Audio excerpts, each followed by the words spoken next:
समर्थ असे 6-6.5 फूट उंच, बसले तरी असे उंच दिसायचे. बर छाती अशी भरलेली होती हत्तीच्या गंडस्थळासारखी, दाराला आडसर घालतात असे दंड हो, डोळे करारी, 12 वर्ष तप केलंय हो. असू दे, असलं नाही काही, कडक काम होतं एकदम. मी नेहमीच सांगतो, बापाची शिस्त आहे समर्थांकडे.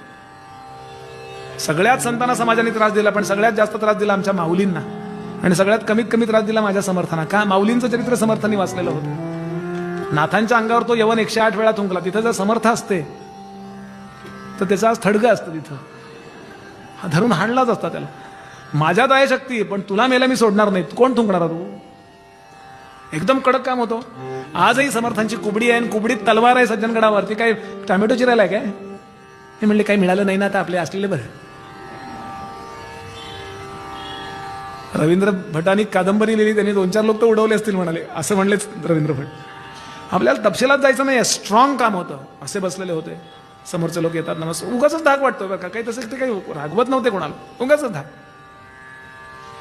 पाराजी पंत देशपांडे नावाचे एक जण समोर आले, आणि त्यांना मनात आलं की यांना सद्गुरू करूया का आपण. गुरु पाहिजे ना, सद्गुरू शिवाय आपल्याला कल्याण नाही. सद्गुरू आपल्या पाठीशी पाहिजे, तर देहामध्ये गुरु असावा शक्यतो, नाही तर मग समाधीतनं अनुग्रह घ्या.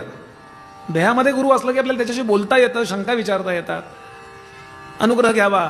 असं म्हणून त्यांनी फक्त मनोमन नमस्कार केला, बोलू शकले नाही, धाडसच झालं नाही. तुम्ही गुरु होता का असं कसं विचारणार हो? काही लोकांचं असं तेज असतं, कसं विचारणार? पण मनात आलं आणि मनापासून नमस्कार केला. समर्थ सगळं मनातलं ओळखतात, प्रामाणिकता ओळखली. आणि दुसऱ्या दिवशी सकाळी समर्थ त्याच दारात शिष्यांसह भिक्षेला गेले.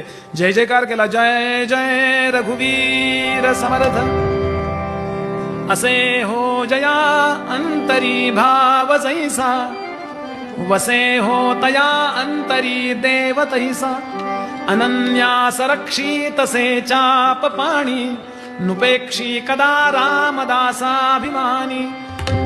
जय जय